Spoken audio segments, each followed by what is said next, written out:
Imagínate esta escena. Una señora en Ohio abre la alacena de su cocina y saca una batidora que su madre compró en el año 78. Pesa una barbaridad. La pintura está raspada en las esquinas. Tiene ese color amarillo mostaza tan típico de esa época. La enchufa, echa 4 tazas de harina y una masa de pan bien dura. Y la máquina simplemente hace su trabajo, sin forzarse, sin olor a quemado, sin drama. Mientras tanto, a 3 estados de distancia, un tipo está grabando cómo su KitchenAid de apenas 2 años empieza a hacer un ruido raro a la mitad de su segunda hornada de pan artesanal y de repente se queda muda. Una máquina tiene casi 50 años. La otra ni siquiera llega a los 3. Y aquí viene lo que nadie quiere admitir en voz alta. Eso no es casualidad, no es mala suerte, es ingeniería pura y dura. El mes pasado una clienta me trajo la batidora verde aguacate de su abuela, comprada en el 74, preguntándome si valía la pena arreglarla. Y cuando la abrí, los engranajes por dentro se veían mejor que los de máquinas que acaban de salir de fábrica este año.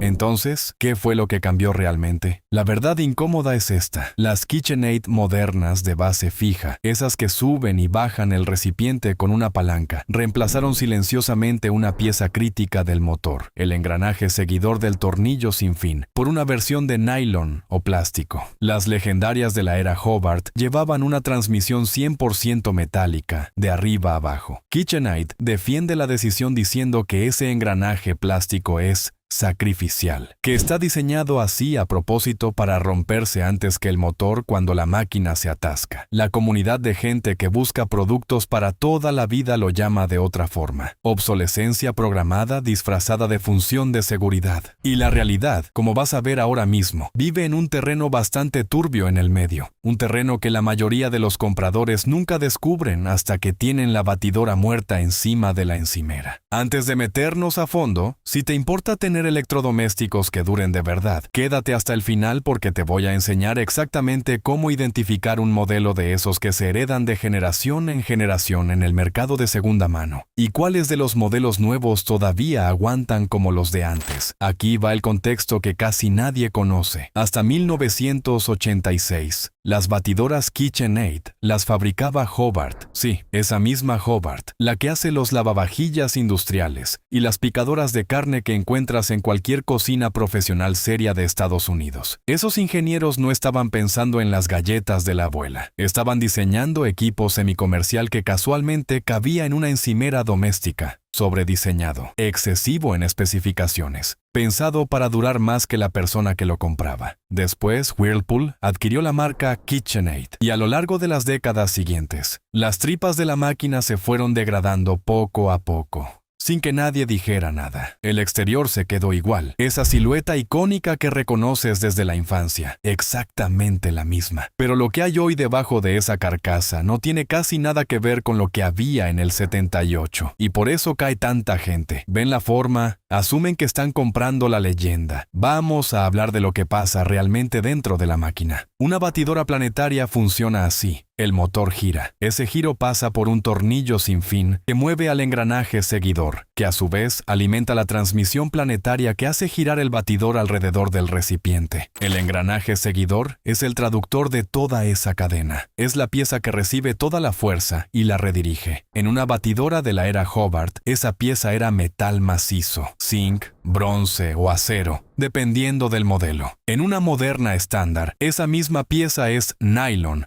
o plástico reforzado. Cuando le pides a la máquina que amase masas duras, la carga de torque justo en ese punto se dispara. El metal lo aguanta sin despeinarse. El plástico sobrevive un rato y después se pela, normalmente en el peor momento posible. Ahora, aquí es donde la cosa se pone interesante. El argumento que da KitchenAid no es completamente mentira. Lo del engranaje sacrificial tiene lógica desde el punto de vista de la ingeniería. Si el batidor choca con un trozo de mantequilla congelada o una cuchara de madera se cae dentro del recipiente, sí, un engranaje de nylon se rompe antes de que el motor se queme. Eso es una protección real. Cambiar un engranaje de $30 siempre va a ser mejor que cambiar un motor de 200. El razonamiento, sobre el papel, se sostiene. El problema es que, en cocinas reales, ese engranaje no se está rompiendo por atascos catastróficos. Se está rompiendo porque alguien hizo masa de pizza, o pan, o dobló la receta de galletas en Navidad. Cosas que la máquina promete hacer, literalmente, en la caja. Y aquí es donde el espacio entre la publicidad y la realidad mecánica empieza a incomodar. La caja muestra pan. Los anuncios muestran pan. El recetario que viene incluido tiene recetas de pan, pero ponlas a la amasar en serio. 8 minutos seguidos como dice la receta, y estás jugando a la ruleta rusa con ese engranaje de nylon. He visto este caso más veces de las que me gustaría reconocer. Alguien compra la batidora específicamente para meterse en el mundo de la masa madre, revienta el engranaje al segundo o tercer pan, llama al servicio técnico y le dicen que sobrecargó la máquina. Sobrecargarla haciendo justo aquello para lo que la compró. Una pausa rápida. Si tienes una de estas batidoras en casa o estás pensando en comprar una, me encantaría que me dijeras en los comentarios qué generación tienes, porque las historias que deja la gente terminan ayudando a todos los demás que ven el video. La degradación de los materiales no pasó de un día para otro, pasó por etapas, en silencio, a lo largo de unos 20 años. Los primeros modelos después de Hobart todavía conservaban la mayoría de las piezas metálicas. Después cayó el engranaje seguidor, porque era el componente más fácil de cambiar sin tener que modificar los moldes del exterior. Luego otras piezas internas siguieron el mismo camino. Cada cambio ahorraba unos cuantos dólares en el costo de producción. Multiplica eso por millones de unidades y entiendes perfectamente por qué la decisión tiene todo el sentido del mundo sobre una hoja de cálculo. El cliente sigue viendo la misma batidora en el estante. El ingeniero sabe que por dentro es otra máquina. Esto es lo que ellos dicen versus lo que realmente pasa. Ellos te venden que el engranaje sacrificial protege tu inversión. En la vida real, una vez que esa pieza se pela fuera de garantía, el presupuesto de reparación anda entre el 50 y el 70% de lo que cuesta una máquina nueva. Llegados a ese punto, la mayoría de la gente, con toda lógica, compra una nueva. Y el ciclo se repite. No estoy hablando de teorías conspirativas, estoy hablando de cómo está estructurada la economía del producto. Si es intencional o simplemente conveniente, es lo que se debate, pero el resultado de cualquier forma es exactamente el mismo. Hay otro mito que vale la pena romper. Mucha gente asume que si gastas más y te compras el modelo de base fija en lugar del de cabeza inclinable, automáticamente te llevas la versión semiprofesional. Eso no es necesariamente cierto. Base fija solo significa que el recipiente sube y baja con una palanca. No significa por sí solo que tenga piezas internas de metal. Algunos modelos estándar de base fija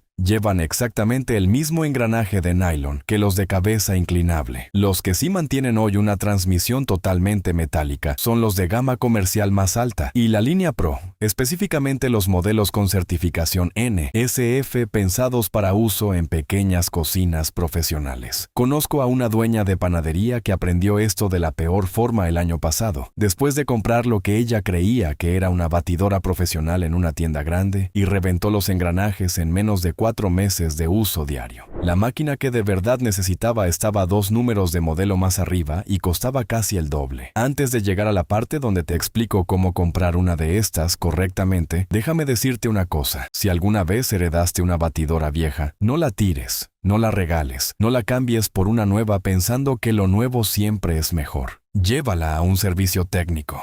Estás en posesión de un pequeño pedazo de la historia de la manufactura americana, y aquí es donde las cosas se ponen serias. Los talleres independientes que antes reconstruían estas batidoras de la era Hobart están cerrando año tras año. Las piezas originales para los modelos antiguos cada vez son más difíciles de conseguir, o sea que la oferta de batidoras para toda la vida es limitada y se está reduciendo. Cada una que termina en el basurero porque alguien asumió que era demasiado vieja es una menos en el mundo. Dentro de 10 o 15 años, las últimas máquinas de la era Hobart van a empezar a jubilarse de verdad, y en ese momento, el mercado de segunda mano como lo conocemos hoy simplemente deja de existir. Entonces, así es como tienes que moverte. Si vas a comprar de segunda mano, busca números de modelo que empiecen con K5SS, K45 o las designaciones más antiguas 3-C y 4-C. Esos son tus objetivos de la era era Hobart. La batidora tiene que sentirse pesada de una forma que las modernas ya no se sienten. Fíjate si dice Hobart grabado en la placa base o en la fundición. Revisa que la carcasa del motor sea metal fundido y no chapa moldeada. Si vas a comprar nueva y quieres piezas internas de metal, ve directo a la línea comercial con certificación NSF o a la serie ProLine y confirma en la ficha técnica. No te fíes solo del nombre comercial. Y si ninguna de esas opciones cabe en tu presupuesto, marcas como Ankar's Room y FAMAG fabrican batidoras con arquitecturas diferentes y más duraderas que vale la pena investigar antes de tomar una decisión. Vuelve por un momento a la imagen del principio. La batidora amarillo mostaza del 78 todavía amasando como el primer día, y la moderna de 2 años hecha pedazos sobre la encimera. Ese contraste no es una historia de una marca buena y una marca mala. Es la misma marca, el mismo nombre, la misma silueta. Una máquina completamente distinta por dentro. Y esa es la lección real de todo esto. Los productos icónicos pueden cambiar por debajo de su propia piel, y la mayoría de los consumidores no se entera hasta que aquello en lo que confiaban deja de funcionar. Ahora sabes más que el 95% de la gente que entra a una tienda a comprar una de estas. Sabes qué buscar, qué evitar